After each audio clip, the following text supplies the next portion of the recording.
pejabat administrator, hadirin yang sangat berbahagia. Baik, terima kasih sebagaimana yang sudah disampaikan Pak Sekda bahwa momen kita pada hari ini itu berawal dari surat Menpan yang berkaitan dengan pelaksanaan P3K pada waktu.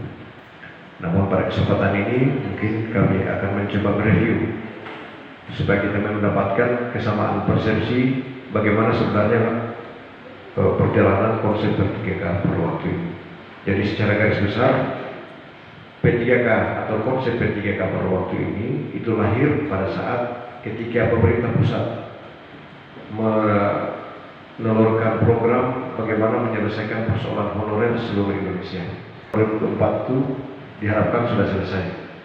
Namun ternyata secara formal melalui mekanisme perencanaan pengadaan ASN 2024 yang diajukan oleh kementerian lembaga termasuk pemerintah daerah itu tidak sampai setengahnya, tidak sama oleh pemerintah pusat.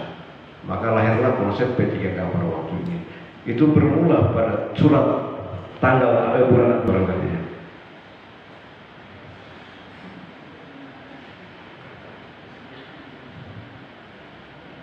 Ya, bermula bukan Agustus 2024, Desember 2024. Ya. Dari sini, dari surat ini, dari Kemenpan RB itu ditujukan pusat dan daerah. Ini perihalnya penganggaran gaji pegawai non ASN. Terus ke bawahnya pada Diktum B, poin 4, poin 4 Diktum B, apabila jumlah pegawai non ASN yang telah mengikuti seluruh tahapan seleksi melebihi jumlah penetapan kebutuhan, pegawai non ASN dapat diangkat menjadi P3K pada waktu sehingga anggaran P3K pada waktu tersebut tetap disediakan. Ini tetap disediakan. Jadi dari sini surat sudah disampaikan kepada seluruh pemerintah daerah di seluruh Indonesia termasuk kementerian lembaga terkait ternyata setelah dilakukan pengadaan ASN 2024 masih terdapat non ASN yang tidak mengikuti seleksi. Nah, lalu kemudian pada tahun 2025 coba masuk di surat Kemenpan. Ya, untuk memformalkan kebijakan pemerintah pusat, maka pemerintah pusat menerbitkan keputusan Menteri Pan-RB. Nah, ini dalam selang yang tidak terlalu lama. Tadi itu Desember 2024, lalu kemudian Januari. Coba lihat tanggalnya di bawah pada ya. Pada tanggal 13 Januari 2025 terbit keputusan Menteri Pan-RB yang berkaitan dengan pegawai pemerintah dengan perjanjian kerja pada waktu. Poinnya di sini dijelaskan pada poin 4 dan 5. Ya di sini.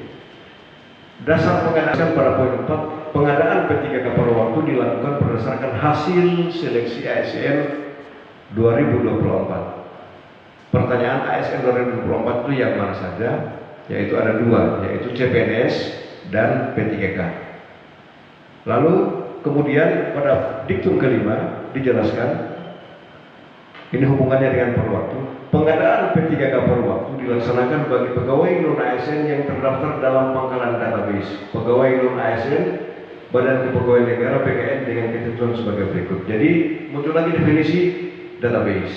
Kalau sebelumnya di database itu per 31 Desember 2025. Jadi di sini yang dimaksudkan ya, yang pertama telah mengikuti seleksi CPNS tahun anggaran 2024 namun tidak lulus. Nah, ini maksudnya bagaimana? Apabila non ASN itu kan sudah diklasifikasi dua, yang terdata per 31 Desember 2022 dan yang aktif 2 tahun terakhir. Itulah ruang lingkup non ASN yang kita bahas pada kesempatan ini. Lalu dalam poin A, apabila non ASN kita atau honorer mengikuti seleksi CPNS tahun 2024 namun tidak lulus, nah, ini bisa diusung ke P3K per waktu. Kemudian yang poin B, telah mengikuti seluruh tahapan seleksi P3K tahun anggaran 2024. Nah, ini pertanyaan lagi, P3K itu yang mana? P3K tahap 1 dan tahap 2. Nah, lalu kemudian dari diktum keempat dan diktum kelima bahwa yang sudah melalui proses CPNS tapi tidak lulus, kemudian P3K tahap 1, tahap 2 namun tidak mendapatkan lowongan, itu masuk database. dan itu menjadi komponen pengajuan P3K paruh waktu. Dipertegas pada poin 7.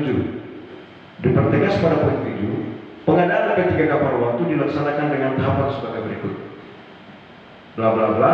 Kemudian dipertegas pada poin B, rincian kebutuhan P3K paruh waktu bagi non ASN sebagaimana dimaksud dalam diktum kelima. Jadi tadi diktum kelima sudah dijelaskan, kemudian diktum kelima berkaitan dengan diktum keempat.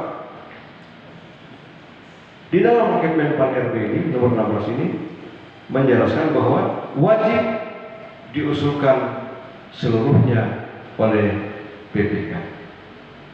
Nah, jadi di sini ada kata wajib.